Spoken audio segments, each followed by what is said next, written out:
avant l'heure de la célébration.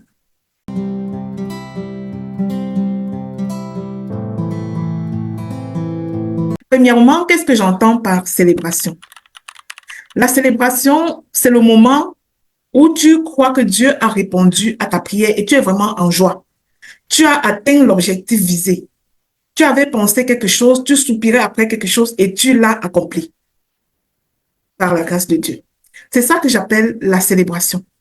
Mais avant l'heure de la célébration, il y a tellement de choses qui se passent. Mais alors, si nous voulons parler de avant l'heure de la célébration, qu'est-ce que je vous dirais? Parfois, nous sommes dans un état de mal-être inexplicable qui dure depuis un moment, qui dure pour certaines personnes depuis quelques années. Pour certaines personnes, c'est depuis leur naissance. Rien n'a jamais été correct, en fait. Mais j'aimerais te dire que avant une grande bénédiction, il y a toujours une bataille.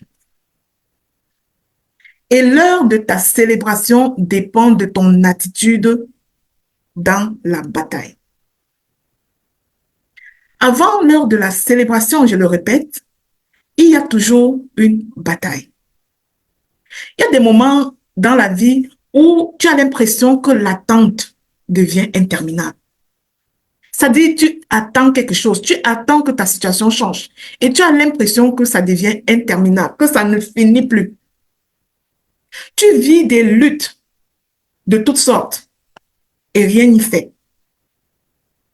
J'aimerais te dire que la lutte que tu traverses n'est pas toujours une punition.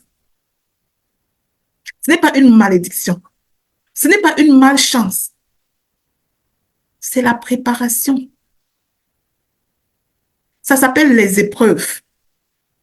Vous savez, quand nous allions à l'école, si vous êtes encore étudiant en ce moment, quand vous allez à l'école, pour passer une matière à l'école, qu'est-ce que vous faites?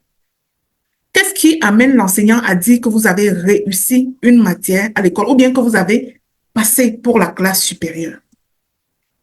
Je ne sais pas pour vous dans cette époque, si vous êtes beaucoup plus jeune que moi, mais à notre époque, on passait des épreuves de français, des épreuves de mathématiques, des épreuves, en tout cas toutes sortes d'épreuves. Et c'est lorsqu'on réussissait à tout cela qu'on passait à la classe supérieure. Dans notre vie de tous les jours, c'est la même chose. Chaque percée est précédée des défis. Et ta percée va arriver plus vite en fonction de ton attitude en temps de défi. Alors, je voudrais que tu prennes conscience que si tu es dans ce live et que tu traverses des choses difficiles en ce moment, que tu saches que ce n'est pas une punition. C'est la préparation pour le prochain niveau. C'est la préparation pour le niveau supérieur. Et parfois, nous avons l'impression, pendant ce temps-là, le temps d'attente, nous avons l'impression d'être en retard. Nous regardons la vie des autres et nous nous disons que nous sommes en retard. Mais le retard que tu crois n'est qu'une configuration divine.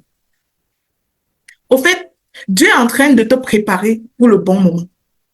Tu sais, si tu mets un repas au feu, il y a des repas dont il est impossible de manger quand ce n'est pas cuit à point. Mets ton poisson à la braise et n'attends pas que ce soit cuit, ce ne sera pas mangeable. Il y a des attentes nécessaires dans la vie. Et parfois, à nous, ça peut être long. Mais c'est une configuration divine. La bataille qui te fait douter est la même qui te prépare pour la célébration. Je veux dire à une personne aujourd'hui que quand Dieu est sur le point de te bénir, quand Dieu est sur le point de t'élever à un autre niveau, les distractions surviennent et s'intensifient. Le doute s'installe, la peur augmente et prend la place.